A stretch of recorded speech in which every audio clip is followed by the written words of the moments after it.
Good morning, everybody. Welcome back to the Brian Esco Show. As always, it really is a pleasure to be with you. Hope you're doing well. And welcome to what may be, this may be a surprise for you to hear after, especially after an introduction like that, but welcome to what may be the last episode of this podcast. It probably won't be, but it might be. So this episode is going to be really about two things equally, and both of them are couched within the story of me going to LA this weekend. I'll tell you about the trip. Had an amazing time. But the two main topics are: is Trump a centrist, a bold centrist, if that? Is he a centrist, or is he hard right? And co-equally, the other topic is: should this be the last episode of my podcast? So I will explain the who, what, why, and the when about both of those things in just a moment. So, well, the moment's arrived. There is no commercial break. There are no sponsors. That's part of the pitch. So we saw a lot of friends and family in LA, extended family and friends on both sides, on Alexa's family and my family this weekend in LA. We had a wonderful time. She had some business to take care of, Alexa, so I joined her. We spent the day in Santa Monica on Saturday. We went to Malibu. I mean, we drove around a lot. We had some things to do, but it was a phenomenal trip, and we saw a lot of friends and family, and that was the most special thing. A lot of special conversations, dinners, lunches, and just so special to connect with family. I mean, extended family on both sides. Family is a blessing, and then when you can have extended family that acts as family just as good as nuclear family, when they're there for you like that, that's really special. So, one of the conversations I had with someone on Alexa's extended family basically was, "Hey, what's the upside? You have a job. I don't get into my career here. There's no point. But I went to law school. I basically went to law school to further my career. Ended up studying critical race theory. Career was in a bit of a purgatory at the time, and so the next thing you know, I launched this passion project at the time called Searching for Political Identity, trying to make sense of the fact that I no longer felt like a Democrat after taking those critical race theory electives. And we've had no sponsor. I mean, look, I've said from day one, this was never about views, money. It was purely a passion project, and I've never invested the time or effort into it to get a return on it in any other way other than enjoyment, which I've gotten a lot of. So when I say there's no sponsor, there's no break, we'll be back in a moment. No, here we are. There was no break. There are no sponsors. I think I could have gone down that road. I like to think that I could have, but I just don't care. I didn't care, and I don't care. And so this person on her side of the family, who was being a very nice to me, being a mentor to me in this conversation, a very successful person. Um, yeah, it doesn't hurt when the extended family are all amazing, brilliant, successful, connected. It's like, wow, this is such a blessing on multiple levels. And so this person was saying, hey, what's the upside? Things are going on for you in your personal life, your private life. Your career is, you've put yourself in a position to have doors open for you in your career. You are happily married. Why not just remain private and shut the podcast down, is what they told me to do. Shut Twitter down, shut the podcast down, go private. And here's why. It wasn't that they were telling me you're wrong, so stop speaking. They were telling me I'm wrong, and that's what half of this episode is about. Is they're under the impression that Trump is hard right. But fine, whatever. That's a political argument. Well, not fine, whatever. There's an important, very important conversation to be had there, and we will have it today in a moment after this commercial break. No, but the point was not to silence me for the sake of silencing me, but it was stop, shut your mouth, because there's no upside from it. You can do everything you wanted and more as a private citizen. And all you're doing is risking your career, and your safety. They said, Brian, we love you. Okay, we met you 5 minutes ago. You walked into our door, but we love you. You're with Alexa. Don't put yourself at risk. It's not that you're saying something crazy just because we don't agree with you about Trump, but assume that everything you're saying, Brian, is perfectly reasonable. We're sure it is. You seem like a lovely guy, right? They said, you never know what someone is going to do, what some crazy person or someone who has a crazy interpretation of what you said might do. So physical harm, to yourself. Now you got to. So I'm like, oh shoot. Now I got a wife, kids on the horizon. From a physical danger standpoint, in this world, do I want to be a political commentator? Profound point. Really, that in itself caused me to pause. So there's that. There's the fact that there's only risk. I mean, there's no reward to. It doesn't matter what my job is. We don't need to. It's whatever. We'll talk about it another time. You know what I used to do. I'm in construction. You know that. And so I've tried to climb the ladder a little bit, and hasn't happened. No, but like I said, I put myself in a position to start climbing, hopefully, and it's all good. And I never really cared, to be frank. I never really pursued my career because it just I was a video game kind of guitar playing introvert. Went to work, came home, whatever, just collected my paycheck, never thought about the future. Started to, I guess, a bit where I guess I felt restless. That's why I went to law school, yada, yada, yada. And here we are. Now I'm happily married. Can you believe it? So I'm at a very different place in my life. I think the podcast is going well. I enjoy doing it. I think I get something out of it. I think you get something out of it. But is the juice worth the squeeze?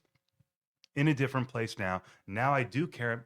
I guess I care about money in the sense that I'm a husband. I'm about to be a father. Um, and I guess that just you grow a little bit. You grow a little bit in life. I don't play video games anymore. Can you believe that? When I was a kid, I never would have believed you if you said one day. I remember mom saying, "One day you won't watch professional wrestling." I said, "Yeah, right." Fast forward 5 years. I used to watch wrestling, you know? So the argument is I should turn this into a professional wrestling and say, you used to host a podcast. It served a purpose while it lasted. Maybe it was a good idea. Maybe it wasn't, but you didn't get yourself into any trouble. Hang it up, walk away.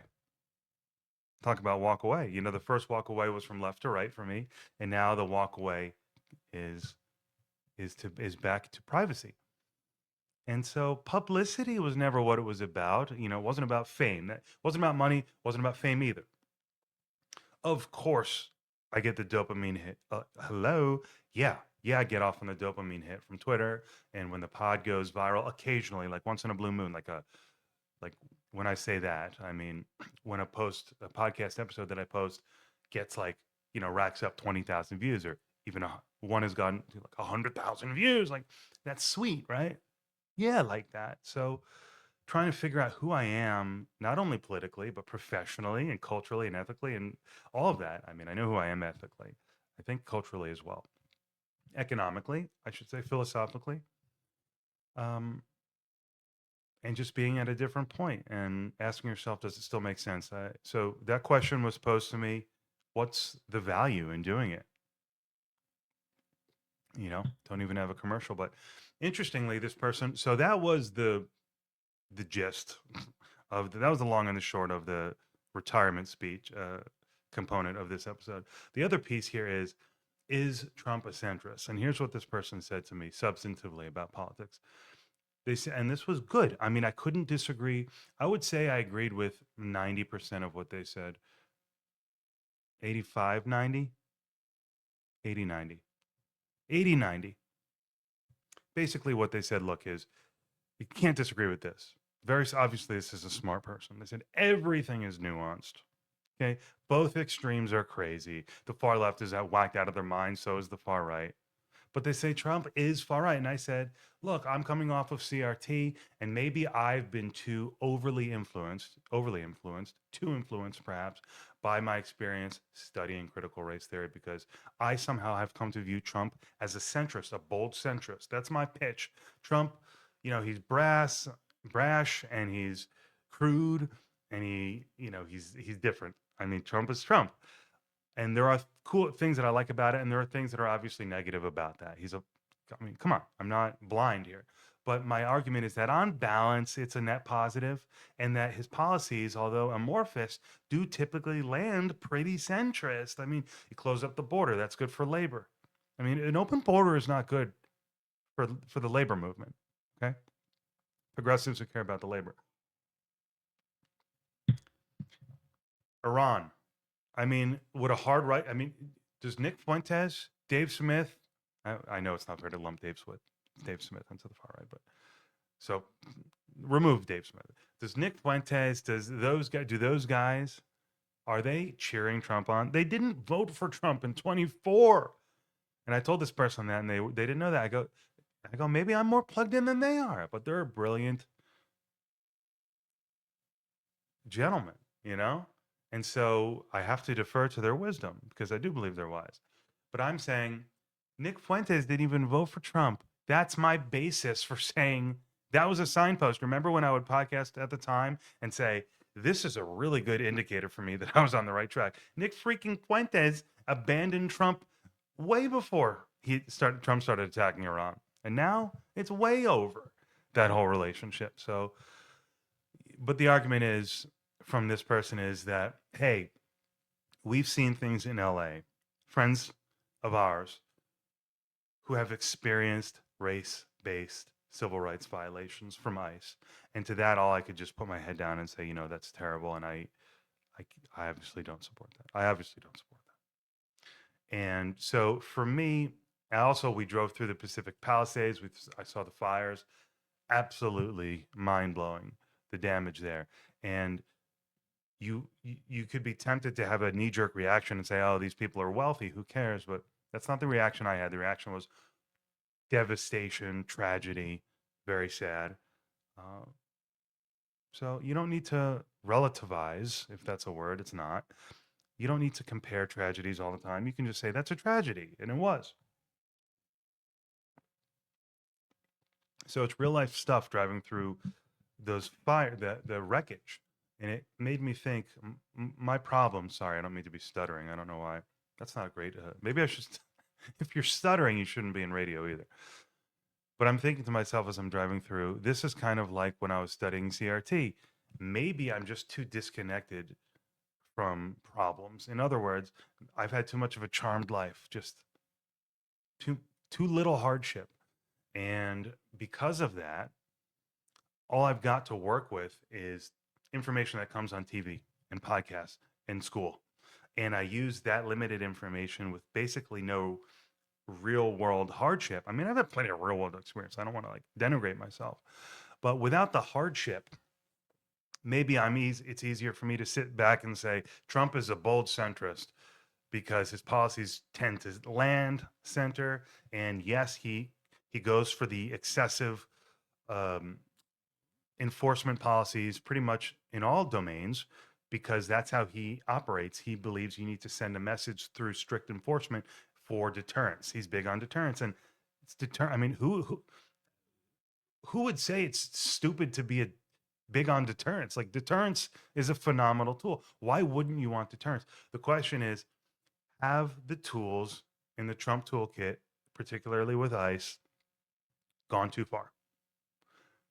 And have they been such violations of the law and morality that any impact, even if positive, even if measurable, even if significant, would not be worth the contributions they have towards the law and order and towards enforcement? It's just not worth it. Some things are not worth it. So for me, at the very least, right now I'm at a place where it's like, no, I still generally support Trump. I'm not doing a 180 after one conversation with someone who I respect and admire, but it was an impactful conversation. I will continue to reflect on it. And at the very least, I can say there are clearly, based on that conversation, what I learned about people and that person knows experiencing things, that is not okay. Let me take a sip of water. I can now say that things have occurred under Trump that are not okay. And I would like to play. So I feel horrible about that. I wish I could go back in time and change that, but I can't. So what I can do is speak about it now until I shut this down. If I do, while I have a voice and while I continue to use it, let me refine my support for Trump just a little bit by saying, hey, let's, as Trump supporters, keep our eyes on the ground here, firmly rooted in reality. And when we see injustice, not because it's intentional, and hopefully this injustice, I'm up, relax. hopefully the injustice that has occurred has not been intentional. People would argue that it has been, which is another conversation, also terrible. But regardless, what I can do now is say, I don't want to see injustice. I don't want to hear about injustice. And I need to be responsible as a Trump voter to make sure that the excesses of the Trump style don't translate into, which I may agree with, actually, don't translate into illegal, immoral treatment of citizens or really anyone, but particularly, of course, of citizens, but of anyone. There needs to be a balance against the ruthless enforcement deterrence mechanism. That's not to say that you can't have a strong, strict policy.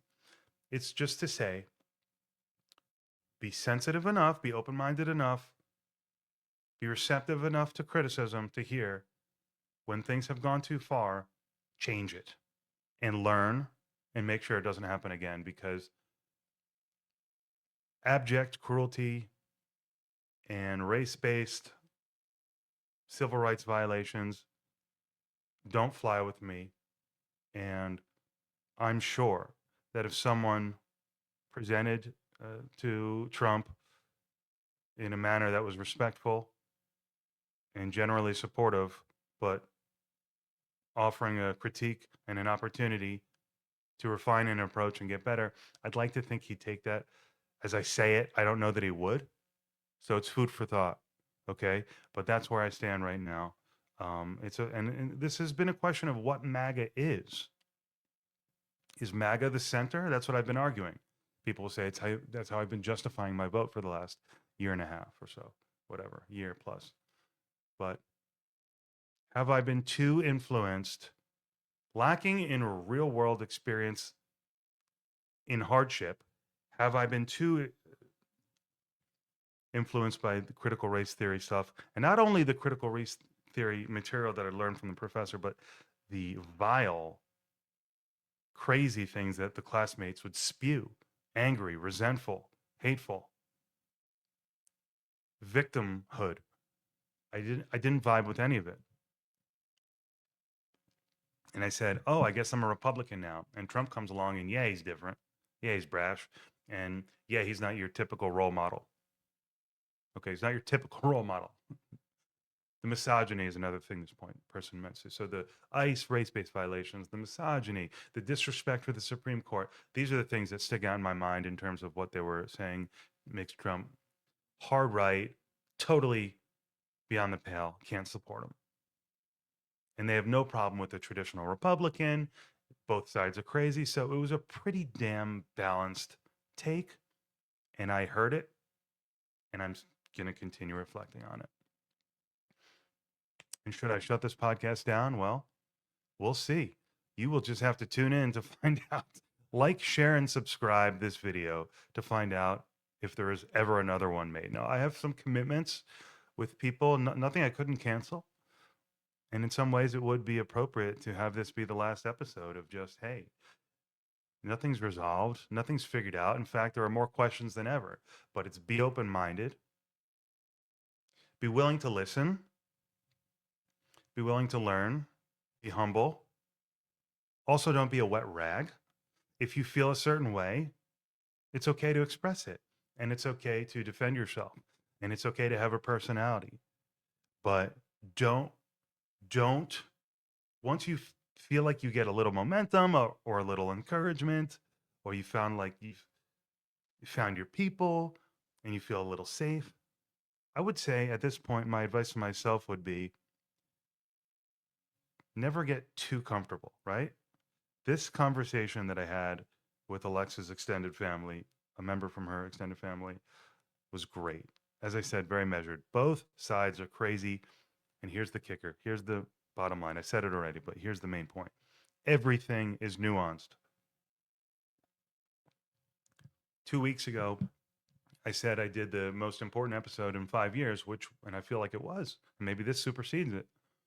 That episode was about a psychologist, Dr. Roy Baumeister's theory about politics and how the left and the right are different. The left focuses on redistribution of resources, while the right focuses on the acquisition of resources. You should have started with the acquisition. Yeah. Right starts with the acquisition, and then the left focuses on the redistribution. And they do different things, and they're both necessary. And finally, in conclusion, with his theory, is that the most successful countries alternate power. They share power between the center left and the center right, so that both functions can get carried out. And furthermore, finally, the reason there's so much polarization in society today is because in hunter-gathering times, most people did both jobs, both collecting resources and redistributing, because the societies were smaller, people knew each other, people did everything. Over time, Adam Smith, Wealth of Nations, modern economics, specialization, what do you call it? Compartmentalization, when everyone does a specific task of division of labor, right? And that's how you get more productivity and specialization. But if you think about it, that means that you have much less connection to the people who are doing the other jobs. You just focus on your thing. So now the collectors of resources and the redistributors of resources have no connection to each other. They don't understand each other. And so it's just fighting, fighting, fighting. So, in conclusion, this has been fun. Maybe I keep going, maybe I don't. It's been an exercise in free will. It really has. And I think that's a good thing. And I would encourage you all to think for yourselves. I can't say that I don't, you know? Think for yourself. Now, it's not that you should be your own God, right? Or your own compass, you know? But think for yourself. Listen to diverse sources. And when you feel like you found a direction finally and you're on that path, just remember, and again, this is advice to myself right now. This is where I'm at. Don't get too cocky. Don't get too confident. You might be right. You might be wrong. But either way, you should remain open, remain flexible, and remain humble. That's where I'm coming from. It's been a joy. It's been a pleasure. I'll probably see you next week. But if not, thank you very much for joining me on this journey. And I'm sure I'll see you next week. But it's a pleasure. It's a freedom. You can't do this in every country. It's really powerful to use one's voice. And it's in this modern age where, my joke is when you get pulled over, soon they're going to say license, podcast, registration. I mean, everyone, I had a podcast before everyone and their mother everyone had a podcast when I started podcasting in 21, but not everyone's mother had a podcast. Now, you should see my mom's podcast. It's phenomenal. No, I'm kidding. Anyway, thank you very much, and I'll talk to you soon. Be well. Take care of yourself.